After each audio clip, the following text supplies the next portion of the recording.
আসসালামু আলাইকুম। সবার আগে বাছাই করা 10টি আন্তর্জাতিক খবর জানিয়ে দেব। প্রথমেই থাকছে শিরোনাম। তবে তার আগে অনুরোধ থাকবে ভিডিওটিতে একটি লাইক দিবেন।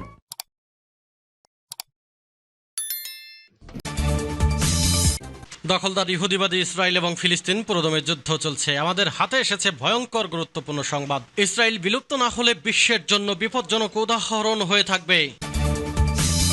এরপর জানিয়ে দেব উপকূলের কাছে 4 চীনা জাহাজ, চিন্তা ভারতের। এদিকে নেতানিয়াহুর বাসভবনের উপর প্যারাগ্লাইডারদের বিক্ষোভ। জানিয়ে দেব রুশ হামলার পর ওডেসায় জরুরি বিদ্যুৎ বিভ্রাট। এবং সর্বশেষ জানিয়ে দেব মস্কোর সন্ত্রাসী হামলার জের ইউরোপেও পড়েছে। এতক্ষণ শুনছিলেন সংবাদ শিরোনাম, এখন বিস্তারিত। অনুরোধ থাকবে ভিডিওটিতে একটি লাইক দিন, কমেন্টস করে জানিয়ে দিন আপনি কোন জেলা থেকে বা কোথা থেকে এই সংবাদটি শুনছেন। ভিডিওটি শেয়ার করে দিন আপনার ফেসবুক সোশ্যাল মিডিয়ায়। ভিউয়ার্স, আজকের সংবাদের সব থেকে গুরুত্বপূর্ণ বিষয় হচ্ছে ইসরায়েলকে পুরোপুরি ধ্বংস করে দেওয়া না হলে বিশ্বের জন্য বিপজ্জনক উদাহরণ হয়ে থাকবে এমন একটি সংবাদ প্রথমেই জানিয়ে দেব। এর থেকে স্পষ্টত বোঝা যাচ্ছে দখলদার ইহুদিবাদী ইসরায়েল সারা বিশ্বের জন্যই একটা বিপজ্জনক বার্তা, অর্থাৎ এটা একটা জাহান্নামের বিষয়। এদিকে ভারতের কলিজায় কাঁপন ধরিয়ে দিছে চীন। আজকের সংবাদ সম্পর্কে আপনার মূল্যবান মতামত কমেন্টস করে লিখে জানাবেন। আর ইনশাআল্লাহ অচিরেই ফিলিস্তিন একটি স্বাধীন মুসলিম রাষ্ট্রে পরিণত হবে। এতে আপনি কি একমত? ইসরায়েল বিলুপ্ত না হলে বিশ্বের জন্য বিপজ্জনক উদাহরণ হয়ে থাকবে। একজন সোশ্যাল মিডিয়া কর্মী সোশ্যাল নেটওয়ার্ক এক্স পেজে একটি পোস্ট পুনঃ প্রকাশ করেছেন। আই ওয়ান প্যালেস্টাইন নামের ওই আইডি ব্যবহার করে তিনি ইসরায়েলকে বর্বরতার সীমা অতিক্রমে একটি শাসক হিসাবে উল্লেখ করেছেন। এই সোশ্যাল মিডিয়া কর্মী এক্স পেজে আরও লিখেছেন, ইসরায়েল বর্তমান সভ্যতার এই যুগে অপরাধ এবং গণহত্যার মতো কলঙ্কের সকল মাত্রা ভেঙেছে। তারা নৃশংসতার সীমা অতিক্রম করেছে এবং বিশ্ববাসীকে শয়তানি আত্মবিশ্বাস দিয়েছে। বিশ্বের জন্য তিক্ত দিন অপেক্ষা করছে। এখন থেকে পৃথিবীর সব দুষ্ট মানুষ নিজেদের প্রশ্ন করবে, শুধু ইসরায়েল আর আমেরিকা কেন, আমরাই কেন নই? সাম্প্রতিক দিনগুলোতে গাজার আল শিফা হাসপাতালে ইহুদিবাদী সেনাবাহিনী জঘন্যতম অপরাধ চালিয়েছে। পবিত্র রমজান মাসে মুসলিম মহিলাদের ধর্ষণ এবং তাদের গুলি করার পাশাপাশি ওই হাসপাতালে রোগীদের ওপর গণহত্যা চালিয়েছে তারা। প্রত্যক্ষদর্শীদের বরাতে ওই ঘটনার খবর প্রকাশের সাথে সাথে বিশ্বব্যাপী ইহুদিবাদী ইসরায়েলের বিরুদ্ধে ক্ষোভ ও ঘৃণার জোয়ার সৃষ্টি হয়েছে। চিকিৎসা কেন্দ্র ও হাসপাতালে আক্রমণ করার যুদ্ধপরাধ হিসেবে পরিগণিত। অথচ বর্বর ইহুদিবাদ ইসরায়েল সাম্প্রতিক দিনগুলোতে আন্তর্জাতিক সংস্থাগুলোর সতর্কবার্তা তোয়াক্কা না করে ওই যুদ্ধ অপরাধ চালিয়ে যাচ্ছে। 7 অক্টোবর 2023 সাল থেকে পশ্চিমা দেশগুলোর পূর্ণ সমর্থনে ইসরায়েল সরকার গাজা উপত্যকা এবং জর্ডান নদীর পশ্চিম তীরের নিপীড়িত ফিলিস্তিনি জনগণের বিরুদ্ধে নতুন করে গণহত্যা শুরু করেছে। সর্বশেষ রিপোর্ট অনুযায়ী গাজা ইহুদিবাদী ইসরায়েলি হামলায় 32,000-এর বেশি ফিলিস্তিনি শহীদ হয়েছেন এবং 74,000-এর বেশি মানুষ আহত হয়েছেন। 1917 সালে ব্রিটিশ উপনিবেশকতার পরিকল্পনা বিভিন্ন দেশ থেকে ইহুদিদের ফিলিস্তিনি ভূমিতে অভিবাসনের মাধ্যমে ইসরায়েল প্রতিষ্ঠিত হয়েছিল। 1948 সালে ইসরায়েল তাদের অস্তিত্ব ঘোষণা করেছে। তারপর থেকে ফিলিস্তিনিদের ওপর গণহত্যা চালানোর বিভিন্ন পরিকল্পনা তারা বাস্তবায়ন করেছে এবং ফিলিস্তিনিদের সমগ্র ভূমি দখল করার পরিকল্পনা বাস্তবায়ন করে যাচ্ছে। উপকূলের কাছে 4টি চীনা জাহাজ, চিন্তায় ভারত। ভারতীয় উপকূলের কাছাকাছি ঘুরে বেড়াচ্ছে 4টি চীনা জাহাজ। ভারতের ধারণা তাদের উদ্দেশ্য গুপ্তচর বৃত্তি। কয়েকদিন পরে ক্ষেপণাস্ত্রের পরীক্ষামূলক উৎক্ষেপণ করতে পারে ভারত। আর এই সময় এলাকায় চীনা জাহাজের আনাগোনা ভারতকে চিন্তায় ফেলেছে। একই সাথে জাহাজগুলোকে নোঙর করতে দেওয়া প্রসঙ্গে শ্রীলঙ্কার অবস্থান কি হবে সেদিকেও নজর রাখছে ভারত। শ্রীলঙ্কার দক্ষিণে ভারত মহাসাগরে যে 4টি চীনা জাহাজ রয়েছে তাদের নাম Xiang young Hong 01, young young Hong 03, ইয়ান 03 এবং ডা ইয়াং হাও। এদের মধ্যে শিয়াং ইয়াং হ 1 ও 3 শ্রীলঙ্কার খুব কাছে চলে এসেছে, বাকি দুটি রকেটে ছুড়ে কিছুটা দূরে রয়েছে। ইওয়ান ওয়াং 03 রয়েছে ইন্দোনেশিয়ার উপকূলের কাছে। ডা ইয়াং হাওরের অবস্থান ইন্দোনেশিয়া ও শ্রীলঙ্কার মাঝামাঝি একটি জায়গায়।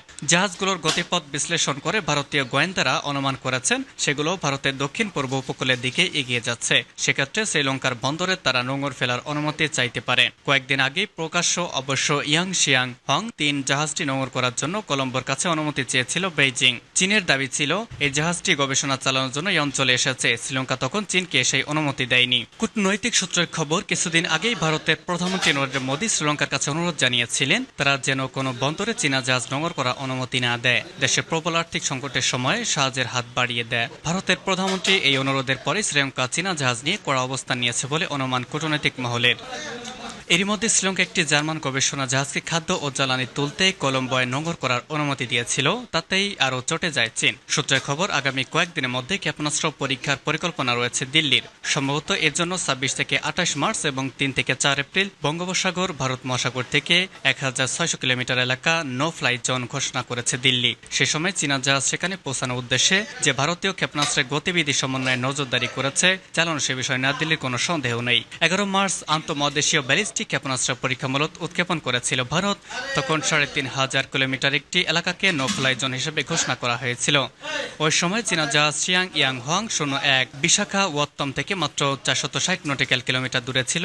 ঠিক একই সময় শিয়াং ইয়াং হং ৩ গবেষণার জন্য মালদ্বীপের মালেতে নোঙর ফেলেছিল। তারপরেই ১৩ মার্চ নির্ধারিত ক্ষেপণাস্ত্র পরীক্ষার কর্মসূচি থেকে সরে যায় ভারত। চীনা জাহাজের নজরদারি এড়াতে ভারত তখন ওই সিদ্ধান্ত নিয়েছিল বলে জানিয়েছে একটি সূত্র। নেতানিয়াহুর বাসভবনের ওপর প্যারাগ্লাইডারদের বিক্ষোভ। ফিলিস্তিনের অবরুদ্ধ গাজা উপত্যকায় হামলা বন্ধ ও যুদ্ধবিরতির দাবিতে ইসরায়েলের প্রধানমন্ত্রী বেনিয়ামিন নেতানিয়াহুর বাসভবনের ওপর বিক্ষোভ করেছে দেশটির জনগণ। ইসরায়েলি বিক্ষোভকারীরা রবিবার প্যারাগ্লাইডার নিয়ে নেতানিয়াহুর বাসভবনের ওপর গিয়ে উড়ে যায়। এ ঘটনার একটি ভিডিও প্রচার করেছে কাতার ভিত্তিক television network Al Jazeera. Al Jazeera জানিয়েছে, এসব বিক্ষোভকারীরা তাদের সঙ্গে ব্যানার বহন করেছিল। এতে লেখা ছিল, নেতানিয়াহু আপনি ৭ অক্টোবরের হামলার জন্য দায়ী। গত ৭ অক্টোবর হামাস ইসরায়েলের নজিরবিহীন হামলা চালায়। এই হামলা রুখতে ব্যর্থ হন প্রধানমন্ত্রী বেনিয়ামিন নেতানিয়াহু। এই ঘটনায় দেশ জুড়ে তার বিরুদ্ধে ব্যাপক ক্ষোভের সৃষ্টি হয়। ৭ অক্টোবরে হামলা রুখতে ব্যর্থ হয় দেশ জুড়ে ব্যাপক বিক্ষোভের মুখে পড়েন নেতানিয়াহু। এ সময় তার বাসভবনের বাইরে জড়ো হয় বিক্ষোভ প্রদর্শন করেন ইসরায়েলিরা। এ ব্যাপারে প্যারাগ্লাইডারকে বিক্ষোভের নতুন হাতিয়ার হিসেবে ব্যবহার করেছে তারা। এর আগে তারা দাবি করেছিল ভূপৃষ্ঠে ও আকাশপথে তাদের দল রয়েছে। এ সময় তারা নেতানিয়াহু এবং তার স্ত্রীর ঘুমের ব্যাঘাত ঘটানোর হুমকি দিয়েছিল। তারা জানিয়েছিল নেতানিয়াহুর বাসভবনে শান্তি নষ্ট করাই তাদের উদ্দেশ্য। রুশ হামলার পর ওডেসায় জরুরি বিদ্যুৎ বিভ্রাট। ইউক্রেনের ওডেসা বন্দরে জরুরি বিদ্যুৎ বিভ্রাট চালু করা হয়েছে। রাশিয়ার ড্রোন হামলায় সেখানকার একটি হাই ভোল্টেজ বিদ্যুৎ সুবিধা ক্ষতিগ্রস্ত হলে জরুরি ভিত্তিতে এই পদক্ষেপ নেওয়া হয়। আজ এই তথ্য জানিয়েছে ইউক্রেনের শীর্ষ শক্তি সরবরাহকারী ডিটি উইকো। ব্রিটিশ বার্তা সংস্থা রয়টার্স এই খবর জানিয়েছে। টেলিগ্রাম মেসেজিং অ্যাপে ডিটি উইকে জানিয়েছে, পরিস্থিতি এখনও বেশ জটিল রয়েছে। নেটওয়ার্কের লোড কমানোর জন্য আজকে শহরে বৈদ্যুতিক পরিবহন বন্ধ থাকবে এবং শিল্পকেন্দ্রগুলোতে তা সীমিত হবে। টেলিগ্রাম ওডেসার প্রশাসন বলছে যে ওডেসা শহর এবং অঞ্চলটিতে রাশিয়ার ড্রোন কয়েক দফা আঘাত এনেছে। এর মধ্যে ওডেসা এবং পার্শ্ববর্তী মাইকোলাইভ অঞ্চলে ৪টি ড্রোনকে গুলি করেছে ইউক্রেনের সেনারা। ওই টেলিগ্রাম বার্তায় আরও বলা হয়েছে, ভূপাতিত করা একটি ড্রোনের ধ্বংসাবশেষ বিদ্যুৎ সুবিধায় আঘাত হানলে আগুনের সূত্রপাত হয়। তবে আগুন অবিলম্বে নিভিয়ে ফেলা হলেও ব্যাঘাত ঘটে বিদ্যুৎ পরিষেবায়। ডিটি উইকে জানিয়েছে, সোমবার সকালের মধ্যে ২টি জেলার শহরে পুনরায় বিদ্যুৎ সরবরাহ করা হয়েছে। সর্বশেষ জানাবো, মস্কোর সন্ত্রাসী হামলার জের ইউরোপেও পড়েছে। মস্কোর ঘটনার পর সন্ত্রাসী হামলার আশঙ্কায় ফ্রান্সে সর্বোচ্চ সতর্কতা জারি করা হয়েছে। ব্রিটেন ও ইউরোপে আইএস গোষ্ঠীর হামলার আশঙ্কা উড়িয়ে দিচ্ছে না। জার্মানি রাশিয়ার আচরণে ইউরোপের জন্য হুমকি হিসেবে দেখছে।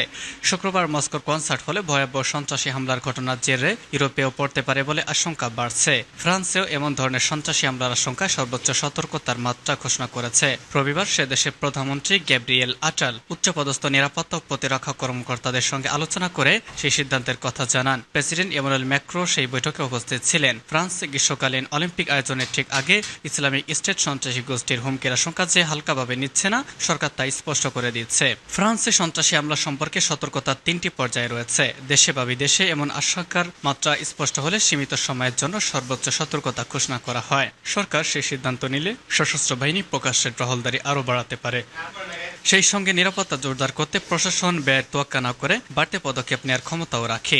সংকটের সময় সুরক্ষা নিশ্চিত করতে জরুরি ভিত্তিতে নাগরিকদের তথ্য পাঠানো যায়। ব্রিটেনের অর্থমন্ত্রী রেজিমি হান্ট বলেন, গোয়েন্দা সংস্থার জোরালো তৎপরতার কারণে তার দেশে সাম্প্রতিককালে অনেক বিপদ প্রতিরোধ করা সম্ভব হয়েছে। তবে ব্রিটেন তথা ইউরোপে আইএস এর মতো সন্ত্রাসী গোষ্ঠী নৃশংস হামলার আশঙ্কা উড়িয়ে দেওয়া যায় না। মস্কোর হামলার জন্য রাশিয়া যেভাবে ইউক্রেনকে পরোক্ষভাবে দায়ী করছে, তার ফলে ইউক্রেনের তথা ইউরোপে বিপদের আশঙ্কা বাড়ছে। জার্মানির স্বরাষ্ট্রমন্ত্রী ন্যান্সি ফেশার রাশিয়ার বেড়ে চলা আগ্রাসী আচরণকে জার্মানির জন্য বিশাল হুমকির কারণ হিসেবে দেখছে। গুপ্তচর বৃত্তি থেকে শুরু করে মিথ্যাচারের মাধ্যমে প্রভাব বিস্তারের প্রচেষ্টার নতুন মাত্রা দেখা যাচ্ছে। ফিনল্যান্ডের সীমান্তে অভিবাসন প্রত্যাশীদের অনুপ্রবেশ ঘটিয়ে রাশিয়া ইউরোপের স্থিতিশীলতা বিপন্ন করার চেষ্টা করছে বলে তিনি অভিযোগ করেন। এক সংবাদপত্রের সঙ্গে সাক্ষাৎকারে জার্মান স্বরাষ্ট্রমন্ত্রী বলেন, পশ্চিম ইউরোপে রাশিয়ার প্রভাব মোকাবেলা করতে জার্মান সরকার আগামী সপ্তাহগুলিতে আরও সক্রিয় ভূমিকা পালন করবে।